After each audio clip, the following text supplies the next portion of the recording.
Hello കൂട്ടുകാരെ, ഇന്ന് ഞാനിവിടെ പറയാൻ പോകുന്നത് ഉണ്ണിക്കണ്ണന്റെ എല്ലാവർക്കും ഇഷ്ടപ്പെടുന്ന ഒരു കഥയാണ്. ഉണ്ണികൾക്ക് വേണ്ടിയാണ് കേട്ടോ ഈ കഥ പറയുന്നത്. അപ്പൊ എന്താണ് ഉണ്ണിക്കണ്ണന്റെ ഈ കഥ? ഒരു മാങ്ങ കച്ചവടക്കാരനും ഉണ്ണിക്കണ്ണനും തമ്മിലുള്ള കഥ. അതായത് പണ്ട് ഉണ്ണിക്കണ്ണന്റെ വീട്ടിൽ ഒരു മാങ്ങ കച്ചവടക്കാരൻ വന്നിട്ടുണ്ടായിരുന്നു. ഈ മാങ്ങ കച്ചവടക്കാരന് മാങ്ങകൾ വിറ്റ് നടക്കാൻ നല്ല ഇഷ്ടമായിരുന്നു. അതുകൊണ്ടുള്ള കാശുകൊണ്ടാണ് അയാൾ ജീവിച്ചിരുന്നത്. പണ്ട് നമുക്കറിയാലോ, എന്തെങ്കിലും കൊടുക്കുകയാണെങ്കിൽ അതിന് പകരം എന്തെങ്കിലും കിട്ടും. അരിയോ അല്ലെങ്കിൽ ഭക്ഷണ സാധനങ്ങളോ അങ്ങനെയാണ്. അപ്പോൾ നന്ദഗോപർ ഈ മാങ്ങ കണ്ടപ്പോൾ ഒരു കുട്ട മാങ്ങ വാങ്ങി അതിന് പകരം ഒരു കുട്ട നെല്ല് അല്ലെങ്കിൽ ധാന്യങ്ങൾ കൊടുത്തു. ഈ ധാന്യം കൊണ്ട് ഈ മാങ്കച്ചവടക്കാരൻ പോവാൻ പോയപ്പോഴാണ് ഉണ്ണിക്കണ്ണൻ ഈ കച്ചവടം കണ്ടത്. ഉണ്ണിക്കണ്ണൻ വിചാരിച്ചു, എനിക്കും വേണം ഇതുപോലെ, എനിക്കും സ്വയം ചെയ്യണം. ഞാൻ അച്ഛൻ ചെയ്ത പോലെ ചെയ്യാൻ പോവുകയാണ്. എന്താണ്? ഈ ധാന്യം കൊടുത്തിട്ട് പകരം മാങ്ങ വാങ്ങാം. നല്ല ടേസ്റ്റുള്ള മാങ്ങയാണ്.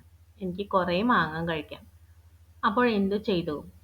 അകത്തു പോയി ഒരു പിടി ധാന്യം പറക്കി കൊണ്ടുവന്ന് ഈ മാങ്ങ കച്ചവടക്കാരന് കൊടുത്തു. കൂട്ടുകാരെ, നിങ്ങൾ ഓർത്തു നോക്കൂ, ഈ കുഞ്ഞു ഉണ്ണിക്കണ്ണൻ ഈ ധാന്യം പറക്കിയെടുത്താലും ആ കുഞ്ഞി കയ്യില് എത്ര ധാന്യം കൊള്ളും? കുറച്ചല്ലേ ഉണ്ടാവുള്ളൂ. അപ്പോ അതിനൊരു മാങ്ങ കിട്ടുമോ?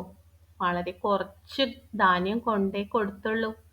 എത്ര പ്രാവശ്യം എടുത്താലാണ് ഒരു മാങ്ങയ്ക്കുള്ളത് കിട്ടുക? അപ്പൊ എന്ത് ചെയ്തു?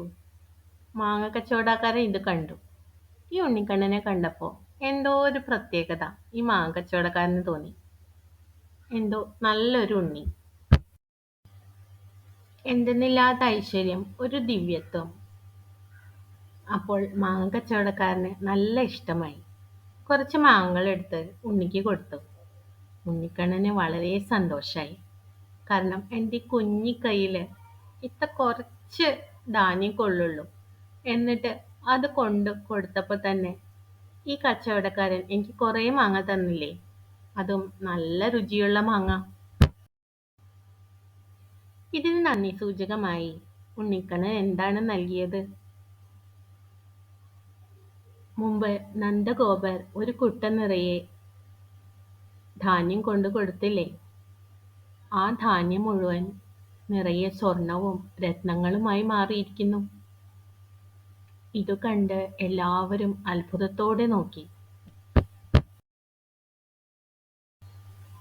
ആ പാവപ്പെട്ട മാങ്ങ കച്ചവടം ചെയ്ത് ജീവിച്ചിരുന്ന ആ കച്ചവടക്കാരനെ ഉണ്ണിക്കണ്ണൻ വലിയ പണക്കാരനാക്കി മാറ്റിയിരിക്കുന്നു.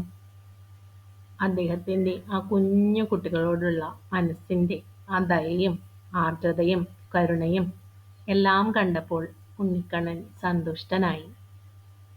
അതെ, നിറച്ചു മാങ്ങകൾ, അതിനു പകരം നിറച്ച് ഒരു കുട്ട നിറയെ ഐശ്വര്യം, സ്വർണവും രത്നങ്ങളും മാത്രം.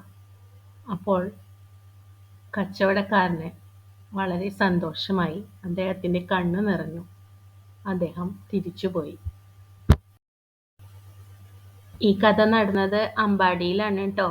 കാരണം ഉണ്ണിക്കണ്ണൻ വളർന്നത് അമ്പാടിയിലല്ലേ. നന്ദഗോപരുടെയും യശോദയുടെയും വളർത്തുപുത്രനായി. അപ്പോൾ നമുക്കും കണ്ണനെ വിളിക്കാം. എല്ലാ കൂട്ടുകാർക്കും ഈ കഥ കേട്ടിരുന്നതിന് നന്ദി, നമസ്കാരം. ഹരേ കൃഷ്ണ.